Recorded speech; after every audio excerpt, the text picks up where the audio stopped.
જય શ્રી કૃષ્ણ મારા વાલા ભક્તો, આપ જોઈ રહ્યા છો યુટ્યુબમાં સ્વર કીર્તન ચેનલ. સ્વર કીર્તન ચેનલમાં આપ સર્વનું સ્વાગત છે. પાવન પુરુષોત્તમ માસની આજે આપણે ત્રીજા દિવસની કથા સાંભળીશું, જપીબાઈ અને તપીબાઈ.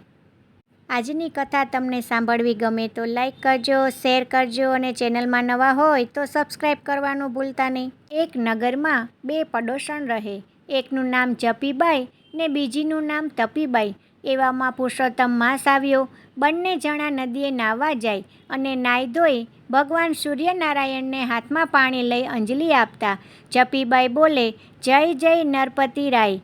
તપીબાઈ બોલે, જય જય પુરુષોત્તમ રાય. આ નગરીમાં રાજાનું નામ નરપતિ હતું. તે ફરતે ફરતે નદી કાંઠે આવ્યા.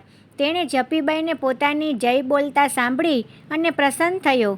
બીજે દિવસે તેણે જપીબાઈને રાજસભામાં બોલાવી અને કહ્યું, તમે નિત્ય નદીએ નાહવા જાઓ છો અને મારા નામની જય બોલો છો, તેથી હું પ્રસન્ન થયો છું. લો, આ 5 સોના મહોરો અને આ સાકર કોળું કોળાનું શાક કરજો. જપીબાઈ તો કોળું અને 5 સોના મહોરો લઈને રાજાને પ્રણામ કરી ચાલી નીકળ્યા. વાટે આવતા તેણે થયું કે મેં રાજાની જય બોલાવી તેથી મને કેવો લાભ થયો. અને તપીબાઈ તો પુરુષોત્તમ રાય કરતાં કરતાં ફૂટી કોડીએ પામ્યા નહીં. આવડા મોટા કોળાને જપીબાઈ શું કરે? એણે તો કાછિયાના હાટે 1 રૂપિયામાં કોળી વેચી દીધું અને જય જય નરપતિ રાય બોલતી ઘરે ગઈ. વાટે જતાં તપીબાઈ સામે મળી. તેણે પૂછ્યું, બહેન ક્યાં જાઓ છો? તપીબાઈએ કહ્યું, શાક લેવા. તમે ક્યાં જઈ આવ્યા? હું રાજ દરબારે ગઈ હતી. રાજાએ મને તેડાવી 5 સોના મહોરો અને 50 પૈસા રોકડા આપ્યા. ભલે બહેન, કહી તપીબાઈ ચાલતી થઈ અને કાછિયાની હાટીએ ગઈ. તેણે રૂડું મજાનું કોળું જોયું અને પૂછ્યું, ભાઈ આ કોળાનું શું લેશો? કાછિયાએ કહ્યું, બહેન 1 રૂપિયામાં લીધું છે, 1.25 રૂપિયામાં આપીશ. તપીબાઈ 1.25 રૂપિયો આપી કોળું લઈને ઘરે ગયા. ઘરે જઈને કોળાને કાપ્યું તો મહીથી ભીરા, માણેક, મોતી અને સોના મહોરો નીકળી. પુરુષોત્તમ માસનો છેલ્લો દિવસ હતો. તપીબાઈએ બ્રાહ્મણોને જમવા નોતર્યા.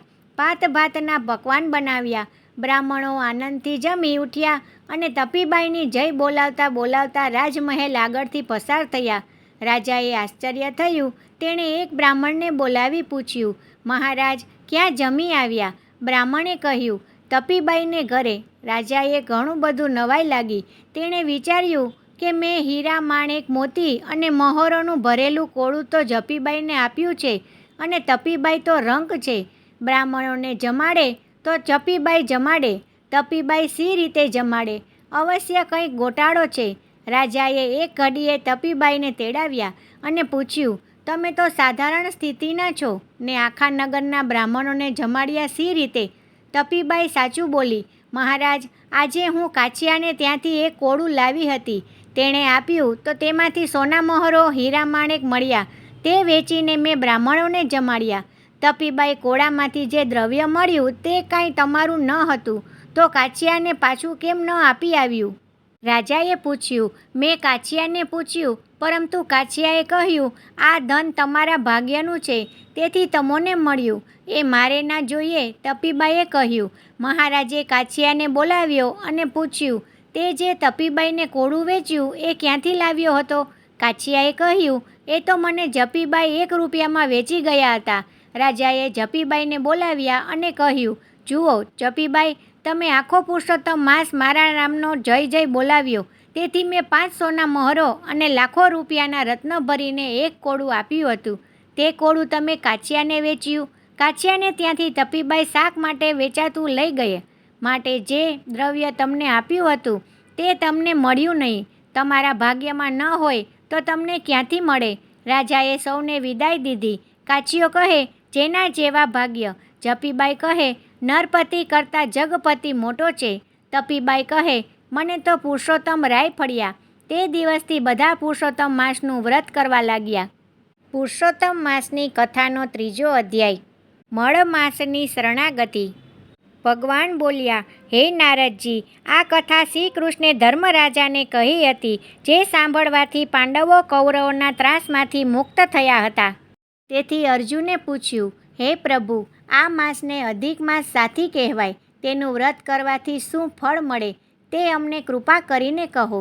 શ્રી કૃષ્ણ બોલ્યા, વર્ષ, માસ, દિવસ, પ્રહર, ઘડી, પલ અને વિપલ આ બધા કાળના સમયના વિભાગો છે.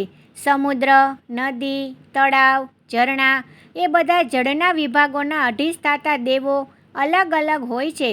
આ વિભાગોને તેમના દેવોની કૃપાથી સુખ મળતું હતું.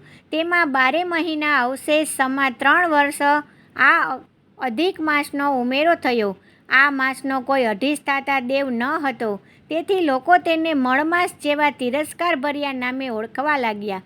આ માસમાં સૂર્ય એક જ રાશિમાં રહેતો હોવાથી તેને નિંદાપાત્ર અને મલિન ગણી તેમાં કોઈ સત્કાર્ય પણ કરતું નહીં. આ રીતે હળધૂત થયેલા માસે નિરાશ થયે આપઘાત કરનારો વિચાર કર્યો. એકવાર તે પોતાનું દુઃખ કહેવા મારી પાસે વૈકુંઠમાં આવ્યો અને મને પ્રણામ કરી પોતાનું દુઃખ કહેવા માંડ્યું. ત્યાં સૌનિક મુનિ બોલ્યા, હે સૂતદેવજી, તો એ કથા અવશ્ય અમને સંભળાવો. સૂત પુરાણી બોલ્યા, હે શૌનક, શ્રી કૃષ્ણે પાંડવોને સંભાળેલી અને ભગવાન નારાયણે નારદજીને કહેલી એ પાવન કથા હું તમને સંભળાવું છું.